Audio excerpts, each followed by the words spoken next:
State of Fear, where terror is homegrown. Join us as we take a drive down dusty back roads and discover the obscure and dark history of this country, human and otherwise, that lurk in your backyard.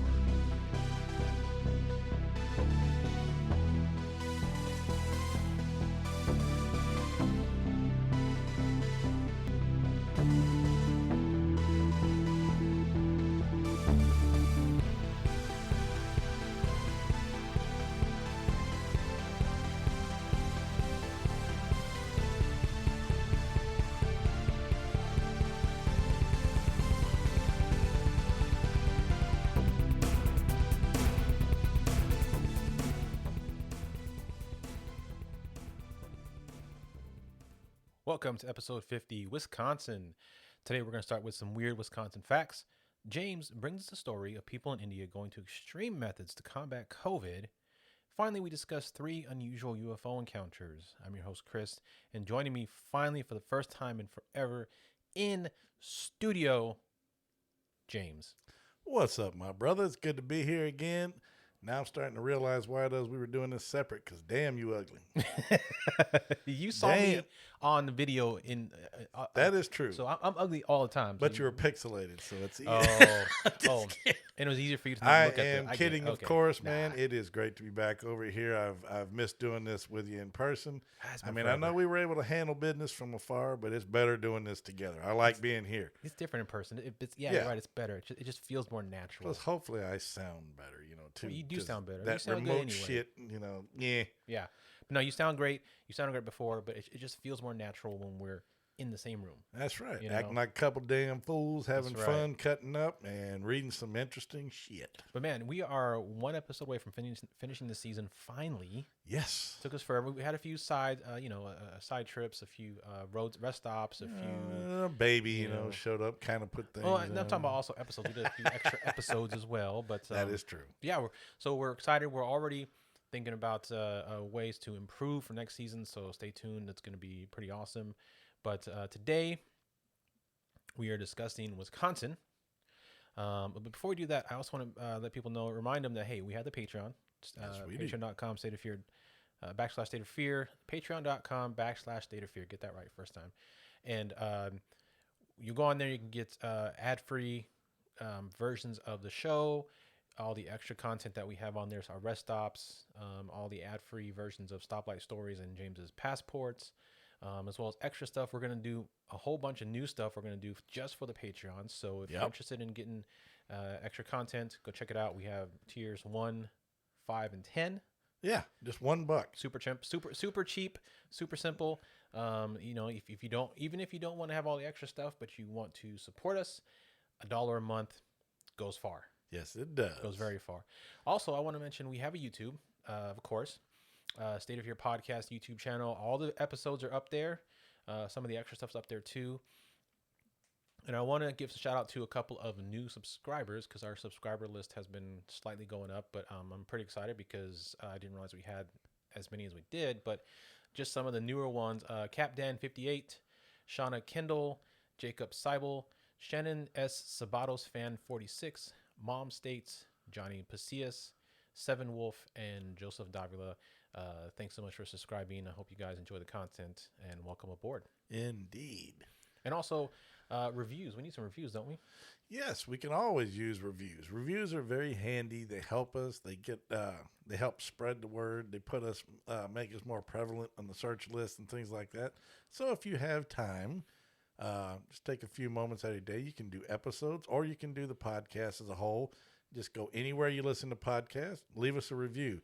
Now, we do have a limited supply of our X-Files. Our X-Files postcards. Yep, right. Our 96 X-Files vintage postcards to still give away. If you're interested in one of those, just go ahead and give us a review, take a snapshot, and email that to stateoffairpodcast@gmail.com. And we shall get it to you post haste. Yes, sir. Absolutely. Also, I want to swing back to the Patreon real quick to mention that if you are interested in what some of the extra content's going to be, James and I have subscribed to Discovery Plus, which has a ton of paranormal shows on there. And as paranormal investigators ourselves and lovers of all crap content, we are going to be watching some and reviewing some and talking about them, maybe even doing some live watches. So if you're interested in hearing or seeing us talk about those shows, I mean, shows from Ghost Adventures to Paranormal Lockdown, Ghost Lab, Portals to Hell, Ghost Hunters. I mean, there's so many shows on there. So those will all be Patreon only exclusive items. So, if you're interested, check out our Patreon and be on the lookout. Please do. Yeah. All right. Well, today's episode, as I mentioned, we're going to be covering 3 weird UFO encounters that all happened in Wisconsin. So they don't have a theme, but they all have a sort of what's the word I'm looking for? It's anyway, I called the title of this episode Biscuits, Blue Beams, and Bosak's Bovine Creature. Sounds interesting. Alliteration, enough. That's what I was looking for. They're all very illiterate as far as what the title is. So we'll get into more of what that is later. But first, James, why don't we go ahead and get into some weird facts real quick, shall we? Indeed, sir. Okay, so in the days leading up to November 17th, 1974, strange lights were seen in the sky above Antigua, Wisconsin. On November 17th, a woman working at a local bar had a strange run-in with a particular patron who she believed to be an alien. The bartender, Mrs. H, claimed the man bounced, quote unquote, on his way in, like a bounce house or like. Yeah, I guess so. She also noted he had creepy white teeth. According to Mrs. H, he was adamant that the lights in the sky were caused by a meteor, something he asserted several times before leaving the bar and vanishing into the night. Seems like he might have been the least threatening man in black. I suppose. If he's telling her that the lights are only meteor, that's what men in black do, but they do it in a more threatening way. He was more of a happy, bouncing, jovial little man. So I just picture Edgar. Edgar? With the loose skin, that's cockroach right. Men in dude. black, yeah. Sugar water, please. The legend behind the Bermuda Triangle has perplexed people for decades. But few realize there's an area near Wisconsin with an equally chilling reputation. The lesser-known Lake Michigan Triangle spans from Manitowoc, Wisconsin, to Ludington, Michigan, and south to Benton Harbor. Since 1891, it's accounted for numerous mysterious events. We have to look into that and cover that for a future episode. Possibly so, as a matter of fact, because I'd never heard of it. I hadn't either, but that's 4 triangles. That Season 2, man. Yeah. Season 2. A phantom hitchhiker is said to haunt a section of Highway 12 in Baraboo. According to past sightings, he appears as if he's from the 1960s, donning faded jeans and a green army jacket. Hey, you gonna let me in, fucker? Of course, it's not an army jacket, it's leather, but who cares? Close enough. It's the 60s. Who cares? Unbeknownst to many, the Wisconsin Dells is home of the Museum of Historic Torture Devices. Just as the name implies, the offbeat museum features dozens of exhibits on torture tools and other gruesome devices used throughout history. Cool. Isn't that lovely? Yeah. All right, let's get into some famous Wisconsinites, whatever they call themselves. With cheeseheads. Okay, perfect. We're going to go with cheeseheads. Let's do that. Because I love the people of Green Bay. I love cheese. Speaking of Green Bay, Mr. Zack Snyder of DC and few other movie fame. I mean, he did like 300 and did a few other things. Yeah, he's done a lot of comic movies. He is an excellent visual artist with his movies. I do like his artistic nature, and his visualizations are really nice. Some of his stories were kind of and people gave him crap about it, but at least his cut of the re-release of the Justice League did a hell of a lot of damage control from the piece of crap that Whedon put out. Oh, gotcha. Yeah. Also, we have Peter RoboCop Weller. Dead or alive, you're coming with me. Drop it. From Stevens Point. I will say I do enjoy Zack Snyder's Dawn of the Dead remake. I like that one quite a bit. Yeah, that was pretty good. Mm-hmm. I like that one. It's only isn't it his only non-comic book movie, I think? Yeah. Yeah, after that he was all comic books. So all comics. We also have Chris Farley, the fantastic comedian from SNL and movies Gone Too Soon from Madison. Way too soon. Mm-hmm. And Mark Ruffalo, a.k.a. the Hulk from Kenosha. Hey, I'm the Hulk, from Kenosha, eh? That's Wouldn't right. like me when I'm angry, eh? Got my cheese, eh? All right, but awesome. why don't we go ahead and get into your weirdest news story of the day? Let's do it.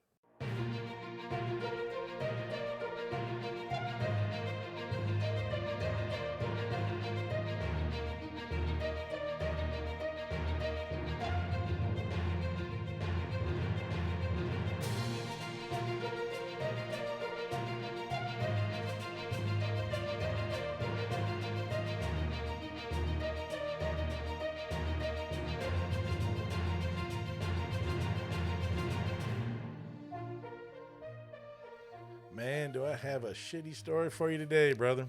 Oh, I wish I had a womp womp on this thing. Womp, womp, womp. Yep. Today's story is titled, People in India Warned Smearing Themselves in Cow Poo Will Not Fight COVID. Well, why not? They've tried everything else. It won't. Damn it. Story is by Harrison Jones and comes from my beloved metro.uk site. You love that site. Dated 11 May of this year, so it's fairly recent. Doctors in India have urged people not to smear themselves with cow poo in an effort to ward off coronavirus. I don't think they'd have to tell me. Medical officials said there is no specific evidence behind the practice and warned that it risks spreading other diseases. Well, ain't that a bunch of shit? Womp. I mean, I really need a womp womp. This whole story is going to be womp womp. Go on. Yeah, unfortunately. I'll try to keep the puns to a minimum. Don't worry about it. Go for it. It comes as the health emergency in the country becomes increasingly desperate, with 22.66 million COVID-19 cases and 246,116 deaths reported so far, though experts say the true figures could be some 5 to 10 times higher. Yipe. But they have a billion-plus population, too. Second largest in the world, I believe, if not first. I don't know if they've passed China yet. But then they're really closely tight yes, they are. together. So they are right on top of each other. Yeah. Mm-hmm. Patients across the country are facing major shortages of hospital beds, oxygen, and medicines, leaving many to die because of the lack of treatment. In the western state of Gujarat, hope I pronounced that right, some people have turned to cow shelters to cover their bodies in cow dung and urine once a week in the hope that it will boost their immune. They do it more than once? Holy shit. Bump Yes, in hopes that it will in the hope that it will boost their immunity or help them recover from the virus. Cows are considered sacred in India, with the animal a symbol of life and the earth in the Hindu faith. Hindus have used cow dung to clean their homes and for prayer rituals, believing it has therapeutic and antiseptic properties. I think that's the opposite, actually. I do believe so as well. But what do I know? Maybe it works for them. You know? Maybe their cow dung is cleaner than ours. Yep. You always pick the stories with the Here we go with his name. Here I'm going to do my best. It's hard for you to pronounce. I'm just going to call him GMB, Gautam Manila Barisa. I have to give it an attempt at least once. You do, yes. An associate manager at a pharmaceuticals company claimed the practice had helped him recover from COVID last year. That's why they're doing it. Okay. Last year, jeez. He said, quote, "We see even doctors come here. Their beliefs is that this therapy improves their immunity and they can go and tend to patients with no fear." Yeah. Mr. Barisa has since been a regular at the Swaminarayan. Gurukul Vishwan. You know what? The hell with it. You got to stop picking these. I'm going to say the SSGVP, a school run by Hindu monks near the Indian headquarters of Zydus Kadia, which is developing its own vaccine. As people wait for the poo and urine mixture on their bodies to dry, they hug the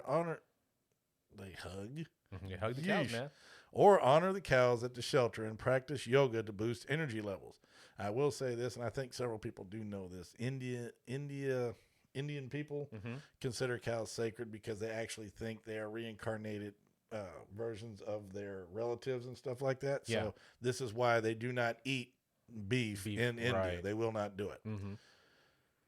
The mixture is then washed off with milk or buttermilk. Ooh, yummy. Yummy.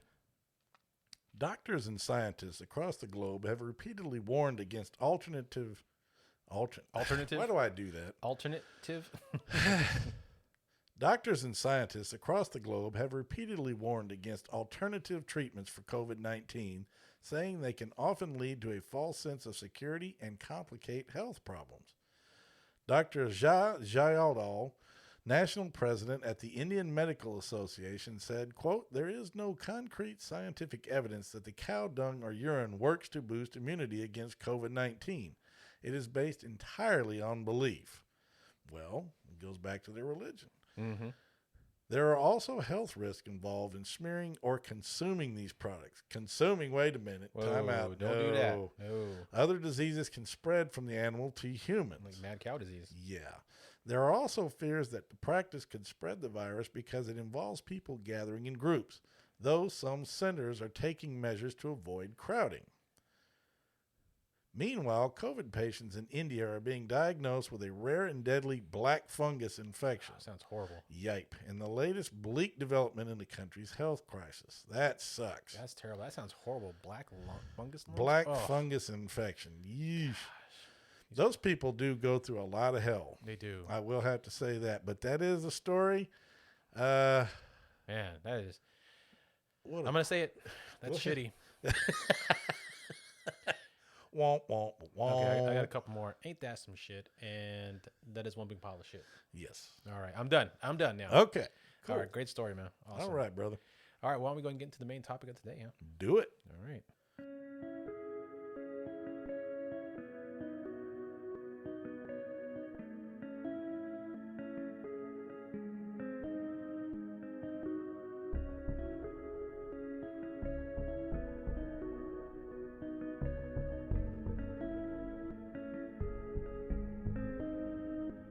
So as I mentioned, today we are going to cover 3 weird UFO encounters that happened in Wisconsin, one from 1961 and 2 from the mid-70s. Nice.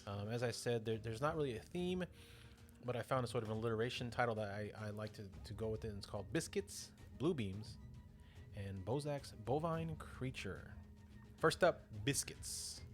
Now, you'll also find this listed as pancakes because that's, I guess, what the individual who had the account called them, but I've also found it called Biscuits elsewhere. So I like Biscuits because it's more literate or whatever. Anyway,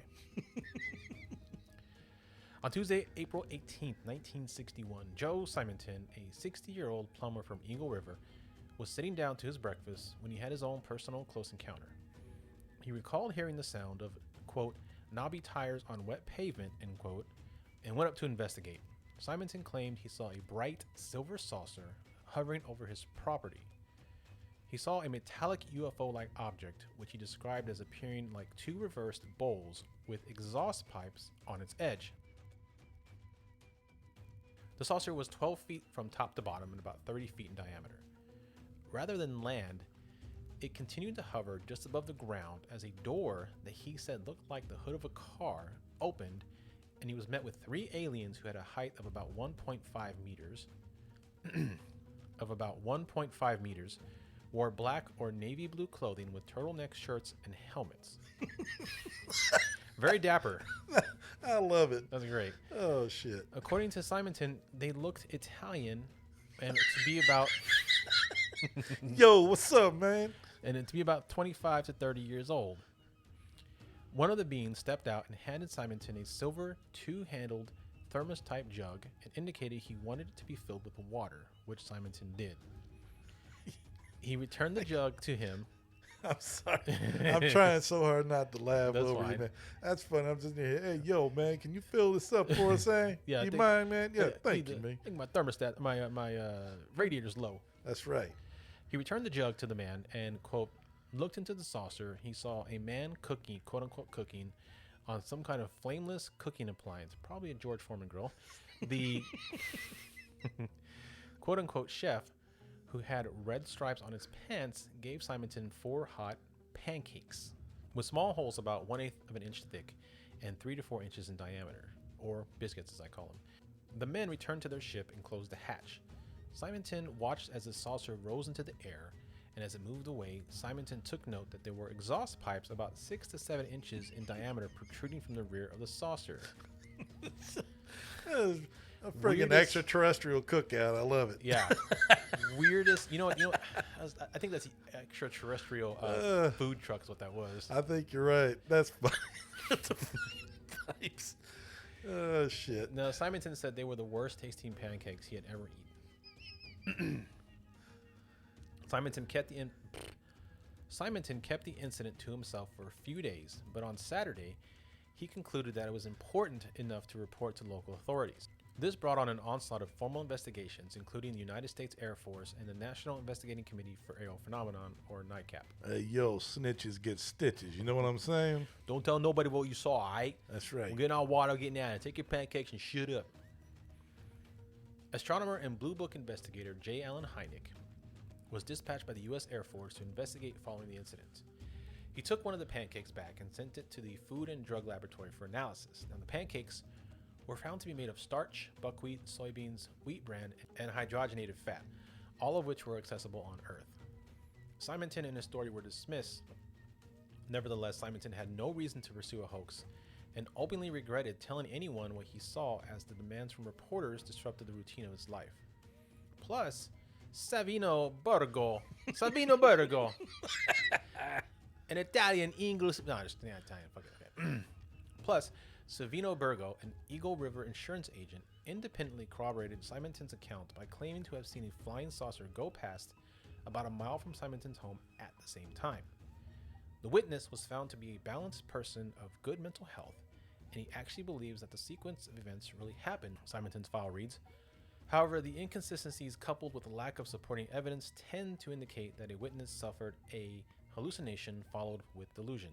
However, Dr. Hynek also wrote in his report, quote, "There is no question that Mr. Simonton felt that his contact had been a real experience," end quote. The official Air Force report for this incident is labeled as unexplained. Of course it is, because you know why? Why? It's the government. And I've got some pictures of the pancakes here, James. What do you think? This is what's his face holding the pancake. Looks like flakes off a space shuttle tile, to be honest with you. Yeah, they're a little bit brown, and they're not. I mean, if they're pancakes, are the worst. They look like potato chips, not pancakes. Yeah, not even that. It almost looks like, what is that? Oh God, they look like waffle fries almost. I mean, well, yeah, sort of. Kinda. That's kind of, because you can see through it. Yeah, It's you know shitty. what? They do kind of look like pancakes, but like if you make like a really thin pancake and Poorly made Rice Krispie treat, perhaps. maybe it's like burnt on the bottom here, and then it's like Yeah. light on the top. It's like they're not very good cooks apparently, but yeah, it looks like some sort of weird English biscuit. Cause, Yeah, nasty. Yeah. All right, so let's move on to the next. Well, it's made by Italian aliens, you know. Yeah, but they used to have carbs. They're used to using bread. Their bread's amazing. So But yes, how do they mess yeah, that because up? Italians can cook. That's for damn sure. Not these ones. No, they were terrible. All right, let's discuss the blue beams part of the story. So George Wheeler of Elmwood, Wisconsin, was an officer with the Elmwood Police Department when he had two UFO encounters in the span of a year. His first encounter happened in 1975 while he was following what he thought was a 747 on fire and descending towards the ground. Believing the plane would crash near the outskirts of Elmwood, Wheeler followed it along the county road and eventually pulled into a ditch when he thought it was just about to crash. What happened next left the officer shaken. Dun, dun, dun, dun. Dun, dun, dun.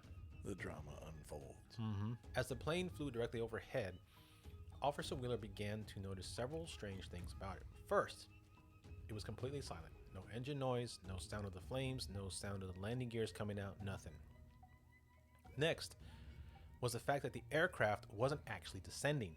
It was flying quite steadily on a course hovering about 1,500 feet from the ground. The object also did not look like a plane. Wheeler described it as, quote, shaped like two cereal bowls put end to end, at least the size of a football field and very bright. The orange light lit up the countryside. It was 11 p.m., but the area was lit up like it was high noon, end quote. Okay, 1,500 feet off the ground. I thought it was a 747.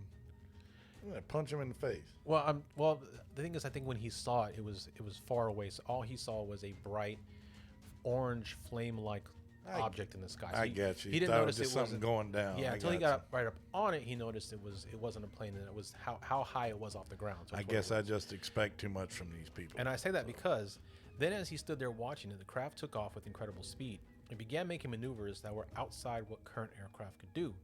And Wheeler knew about aircraft and their capabilities as he had been a combat flyer in World War II. Nice. So that goes back to your earlier statement. Yeah, from far away, he probably thought it was a 747 because of the size of it and the orange flame, but I'm sure you couldn't get a good look at it until he got actually right up on it and noticed it wasn't that. Well, good. Well, I'm glad he did. Yeah. And cleared that up.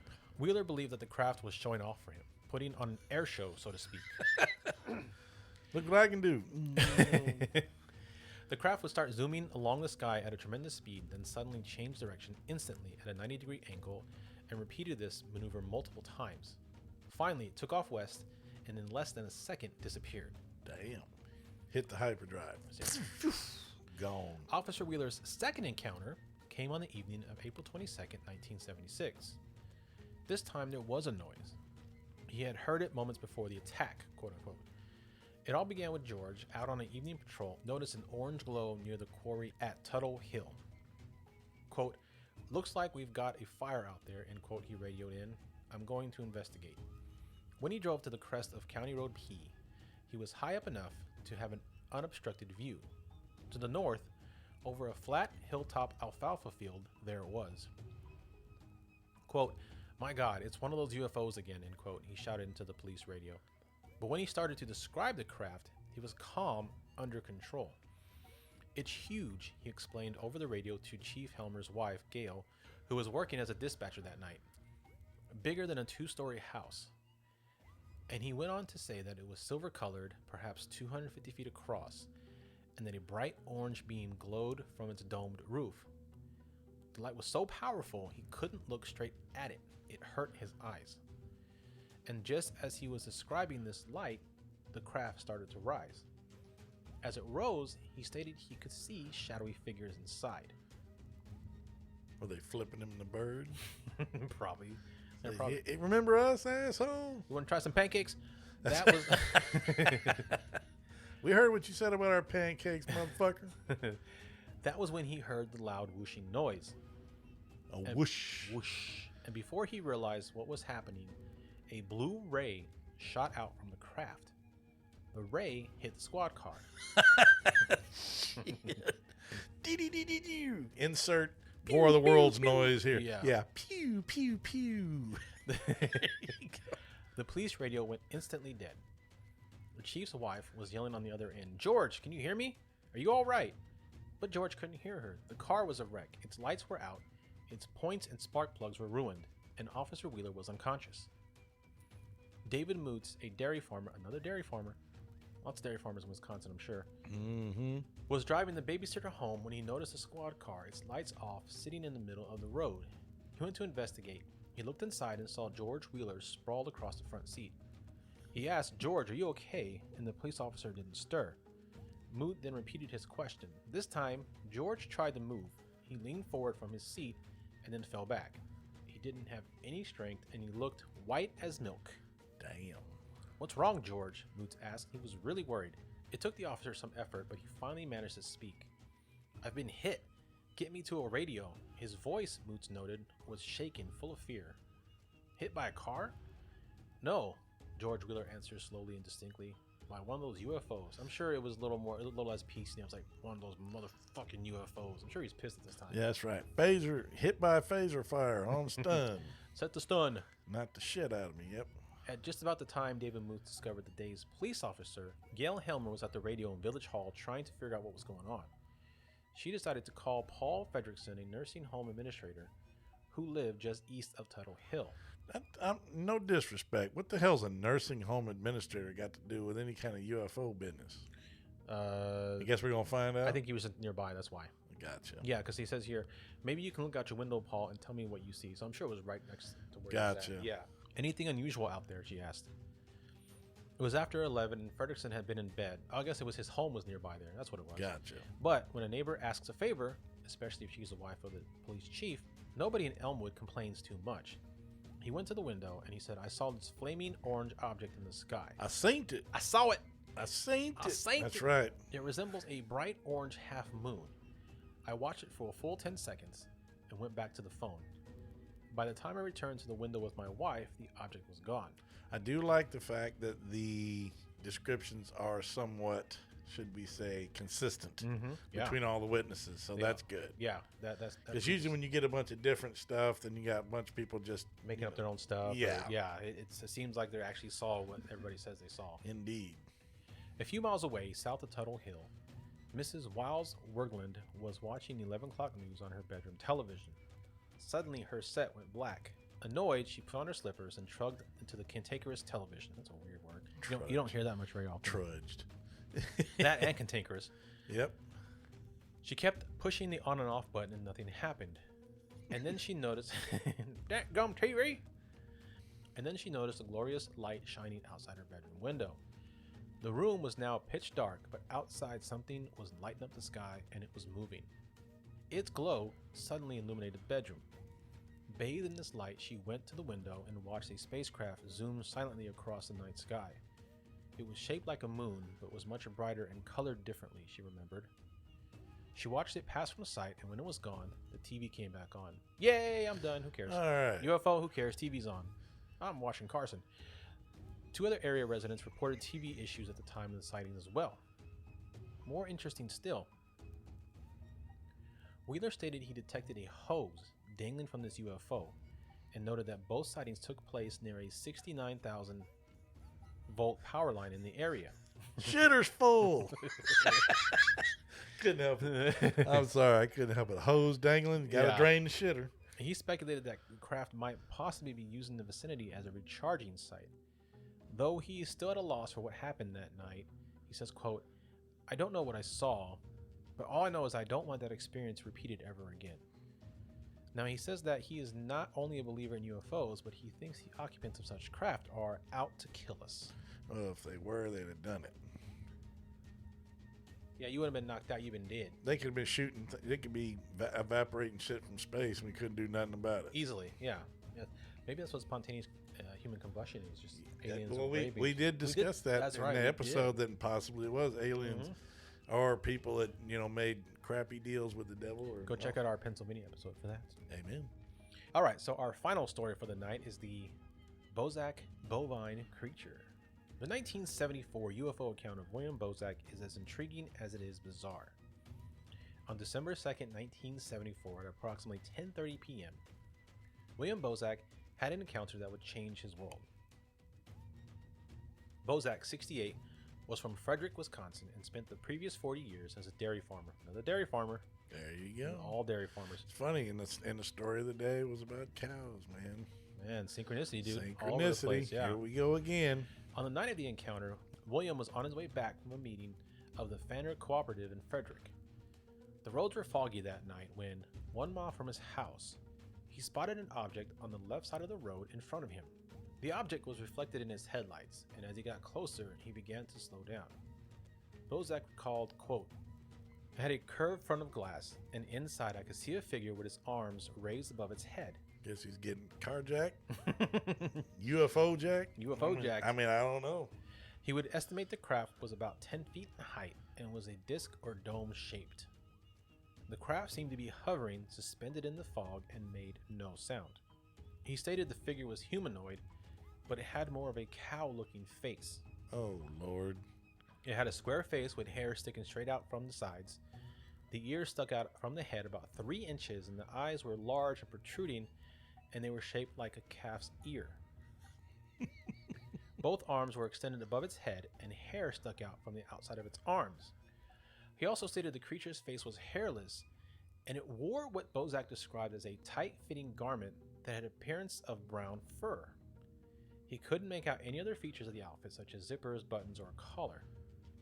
He attempted to get a better look at the figure, but the fog continued to roll in over the road in thick patches and obscured the lower part of the creature and the craft.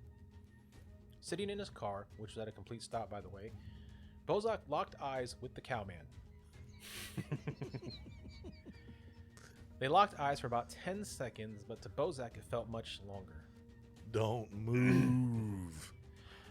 Its vision is based on, or what is it? What is it? Yeah, if you don't move, his visual acuity is based on movement. That's right. Yeah, there you go. Fucking T-Rex. He began to feel a surge of fear rise up inside him, even though the creature had made no sign of anger or threatening action. And the creature seemed to feel the same way, for Bosak felt the creature appeared to be just as scared as I was, and noted his eyes were large and protruding. Finally freaking the hell out, Bosak stepped on the accelerator and sped the rest of the way home. However, as he was rushing away from the craft, he noticed his car engine began to struggle. Then he noticed his surroundings getting darker, as if something had appeared overhead, blocking any light there was. Uh-oh. Tractor beam. Got the guy's like, where you going? His engine died. Scrambling to get his car started again, he heard a soft whooshing sound. Another whooshing sound, Whoosh. just like the officer heard as well. Well, see, that always reminds me of Roy Neary, Close Encounters. He goes, there was a red whoosh. Yeah. You know, the way he whooshing sound. describes it. Yep. Then he almost immediately heard what sounded like branches scratching the roof of the vehicle. Oh, shit. Getting the car started again, he smashed the gas pedal and finally made it home safely. The next morning, Bosak went back to the location of the encounter. However, no evidence of the encounter could be found. Now, Bosak kept the incident to himself for the next couple of weeks, stating, quote, I was so gall-darned scared. That's what it says in the thing, gall-darned. I was afraid to go out at night for a few days, end quote. Finally, during Christmas, he revealed the encounter to his family. He told them that he wished that he had someone else with him that night, not only to corroborate the sighting, but also to keep him from fleeing the encounter. He regretted his actions and not making any attempt to communicate and, quote, show it I was friendly. I wish I could meet up with it again, end quote. You got a cow driving a UFO. And he wants to meet him again. It's a brave dairy farmer. But you're going to sit there and say, hey, I'm going to make friends with it. The human nature right there, if you even see something like that, would be to haul ass. I mean, most people say, I'd walk up to it and this. No, you wouldn't. Maybe he thought that if it was an international or intergalactic cow, maybe it had some sort of way to make dairy without all the work, and he would be rich by having an intergalactic dairy farm. Well, you never know. Eventually, the story would leak from the Bosak household and make it all the way to the APRO, the Aerial Phenomenon Research Organization. When investigators spoke with Bosak, they found that he had a reputation in the community as an honest man, not prone to falsehoods. Bosak stuck to his story despite the ridiculousness of the details. Quote, and I'm sure a lot of people are going to be skeptical after hearing what happened to me, but if people don't believe me, I'll take a lie detector test to prove this isn't something I'm just making up. End quote. Since the night of the event, investigators and researchers have put forth a plethora of theories as to what Bosak saw that night, from an extraterrestrial to an intergalactic fugitive to a Bigfoot creature piloting a UFO. Oh, it takes all types, let me tell you. There's even this is funny. There's even a theory put forth that what Bosak saw, get this, was a highly evolved, time-traveling descendant of the cows that once populated Bosak's own farm. Oh, shit. At least according to the Cryptopia website. That's You gotta love it. Time-traveling cows. descendant of the cows that populated his farm. Yeah. That is awesome. 22 years later to the day, December 2nd, 1996, Bosak was found dead in his home at the age of 90. Well, that's just probably natural causes, but that's Absolutely. too bad. But man, the reason what I a- put it in there was because it was exactly 22 years later to the day. 22 years? 22 years Yes, later it to was. the That's day. right. He was 68. Oh, It man. was 76 and then Yeah. 96. So yeah, or no, 74 and 96 is what it was. But yeah, so yeah, that's rest in peace there, Mr. Bosak. yeah. Sorry you didn't get to meet your cow friend after all, I guess. But yeah, so that is that's the story of the three rather unique encounters. They in couldn't Wisconsin. have been Italian cows. Oh, Italian time traveling cows. Maybe the cow was just there to bring him the first ever version of what's that cheese that the cow laughing cow cheese or whatever. Maybe that's what it was. It was laughing cow cheese. I guess. Yeah, so we had three absolutely different, unique encounters. James, what did you think about all that? Insane. You know what? That's people come up with some of the craziest crap, but you know what? Half the time, why would somebody make this shit up? Because first of all, you get ridiculed for stuff like this. Oh yeah. But man, I liked them. So of the three, the pancakes, the blue beam, and the biscuits, the blue beam, and the bovine creature, which one do you think is the most reliable? Oh, probably the let's see, the blue beam. The blue beam? The zap. That seems more likely because that's more of a way of them saying, "Hey, I'm going to protect this." But no, Italian aliens making pancakes, or a fucking time traveling cow. You know, those are great stories. They're hilarious. But for me, the most believable will be the blue beam, the guy getting zapped. I guess also because it came from a police officer, so he's supposed to in the 60s. You'd think he'd have a more solid head on his shoulders. But I'm not going to sit here and say that I don't believe the other stories. True. They are far-fetched, but you know what? We live in a weird-ass universe, man. That we do, man. That we do. All right, bud. Well, why don't you tell the folks at home where else they can find us and where they can write to us, send us stories, send us their ideas, send us if they want to send us their creepy stories to play on the show, where they can send that to us and all that good stuff. All right, man. I'd be glad to. First of all, of course, we would love to hear your comments, your ratings, your reviews, anywhere you listen to podcasts, Apple Podcasts, Google Podcasts, Stitcher, just Spotify. We're everywhere. So, he's done a real good job with that.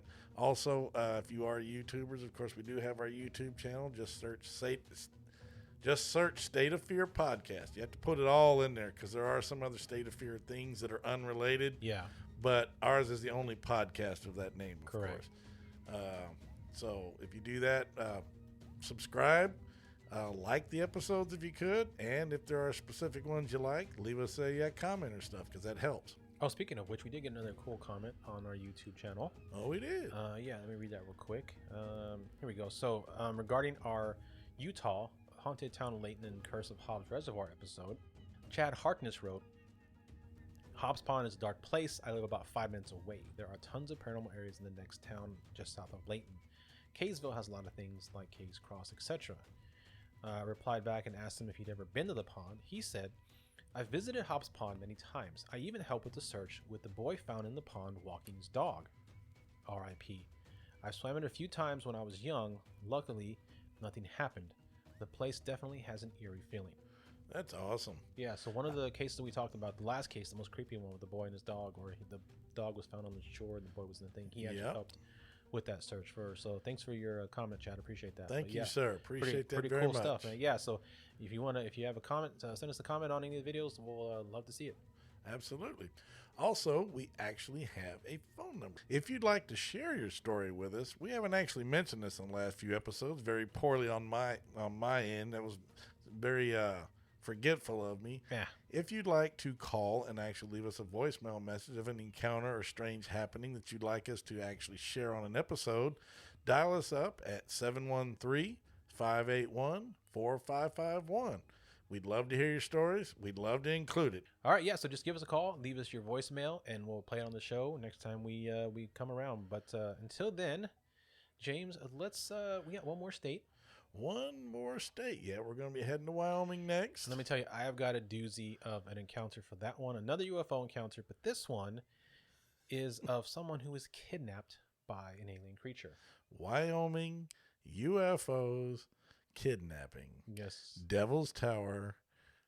Yes. What a way to end the season. I'm loving it. It's going to be a perfect way to end the season. All right, well, let's go ahead and get in the car and head on to Wyoming so we can get this story going. Yes, sir. Thank you, everybody, for listening. We're going to get on down the road. All right, guys. See you in Wyoming. Peace.